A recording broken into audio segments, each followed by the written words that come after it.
갑진년의 11월은 을해월입니다. 육식갑자는 60개이고 다음번에 을해월은 60개월, 그러니까 5년이 지나서야 다시 만날 수 있습니다. 갑진년도 마찬가지입니다. 갑진이라는 육식갑자를 만날 수 있는 다음 기회는 60년이 흘러야 합니다. 쉽게 말해서 평생 한 번밖에 만나지 못하는 그런 시간이 갑진년이라는 것이죠. 대운의 주기는 10년이니까 지금 내가 병호 대운을 지나고 있다면 다음번 병호라는 기운을 대운에서 만나려면 600년의 시간이 흘러야 한다는 것입니다. 육식갑자의 탄생의 깊은 뜻을 알게 되면 명리 공부는 다 했다 싶을 정도로 깊이 있는 공부를 해야만 육식갑자의 진짜 의미를 알 수 있을 것 같습니다. 올해 11월은 5년, 60년 혹은 600년이 지나야 다시 만날 수 있는 을해라는 시간입니다. 을해라는 청간과 지지 딱 두 글자만 놓고 봤을 때 수생목의 시간이죠. 을목에게 해수는 정인이라는 을목에게 해수는 정인이라는 육신이기 때문에 을해라는 글자만 봤을 때 저는 공부 잘하는 모범적인 차분한 조용한 그러면서도 깊이 있는 공부를 하는 그런 사람이 떠오릅니다. 양반 같은 점잖은 모습이죠. 정의는 대부분의 명리학자들이 인정하듯이 십성 중에서 가장 빛나는 귀한 인자가 아닌가 싶습니다. 정의는 양심과 도덕, 신뢰, 신용을 상징하며 자애심도 깊습니다. MBTI로 따지면 F의 감성적 면모라고 볼 수 있습니다. 인성은 원래 잘 받아들이고 수용하고 잘 듣고 잘 흡수합니다. 나중에 어떤 생각이 들든 일단 듣고 나서 판단합니다.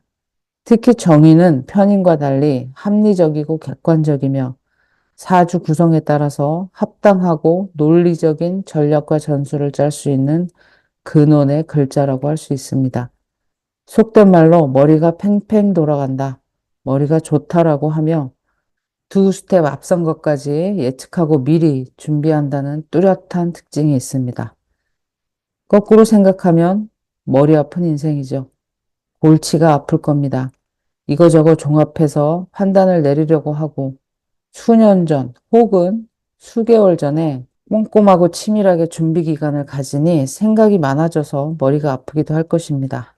하지만 인성을 가진 자들은 이런 것을 잘 느끼지 못하고 저절로 그렇게 사고하고 계획표를 짜놓고 행동합니다. 스스로 내가 그렇게 살아왔구나 하는 것을 알게 되는 건 아주 먼 나중 일입니다. 을해는 병화를 만나야 수생목이 이루어집니다. 을목과 해수만 있어서는 수생목의 현상이 발생하기가 힘듭니다.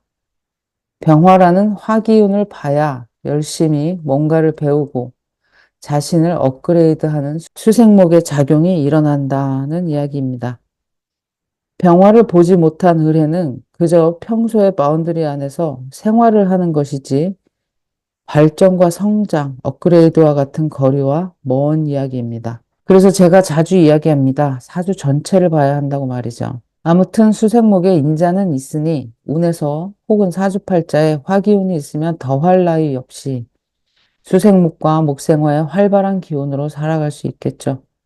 수생목으로 배우고 자신을 갈고 닦으며 그것을 목생화로 잘 써먹는 인생이 될 수 있습니다. 을목에게 해수는 충분한 수기운을 제공해 줍니다. 많이 배우고 깊이 배우고 여러 가지 배운다는 이야기입니다.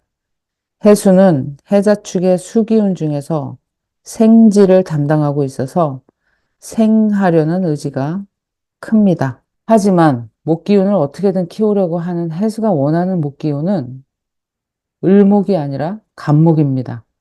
해수는 간목의 생지이고 을목에게는 사지입니다. 즉 을목이 힘을 쓰지 못하고 죽어 있어야 하는 사지라는 것이죠. 을목이 회수를 만난 것은 마치 몸은 같이 붙어 있으나 간목을 간절히 바라는 해수가 딴 곳에 정신을 파는 것과 같은 느낌을 줍니다. 가여운 을목.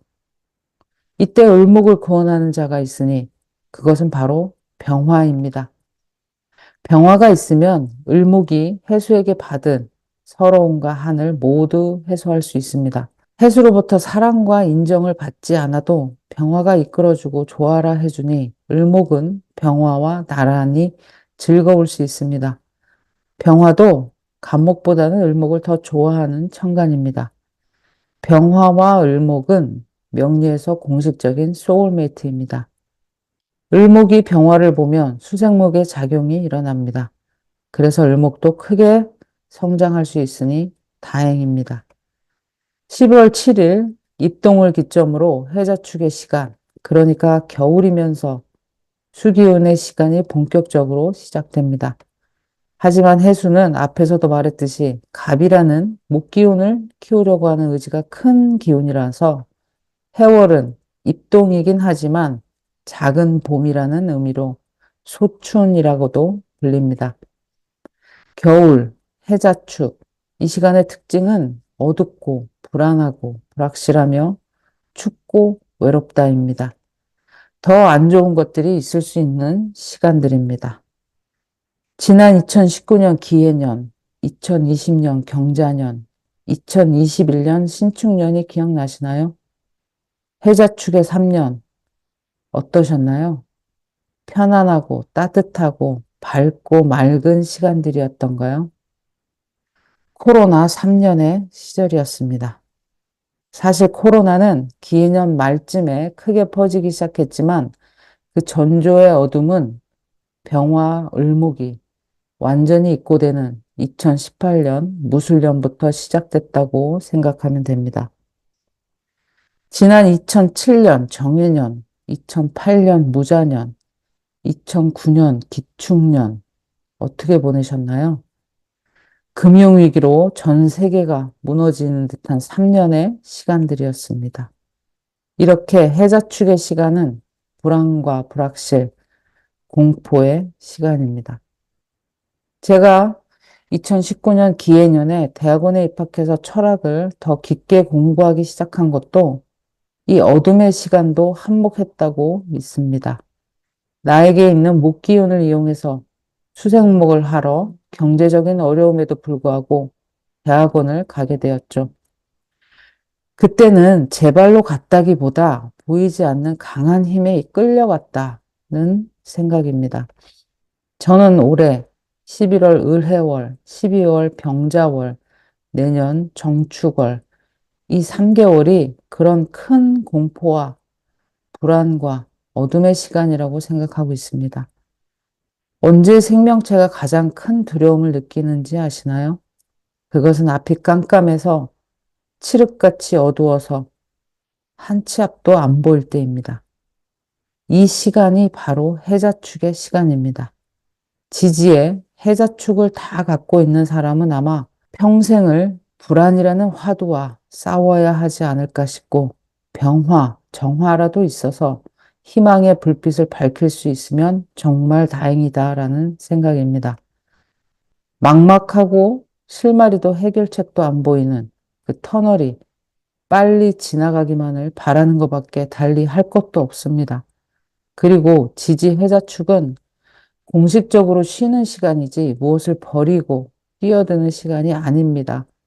개업도, 창업도, 진학도, 결혼도, 이사도 되도록 이 시간에 하지 않는 것이 좋습니다. 다행히 2025년은 을사년이고 3년간 화의 기운이 크게 들어오는 시간이라 별일 없이 이 해자축의 시간이 지나갈 거라고 희망하고 기대하고 있습니다. 부디 11월, 12월, 1월까지 그리고 내년 2월 3일 입춘이 올 때까지 마음의 준비를 단단히 하고 불안과 어둠의 시간을 잘 버틸 수 있기를 기원하겠습니다. 여러분의 소소한 응원도 부탁드립니다.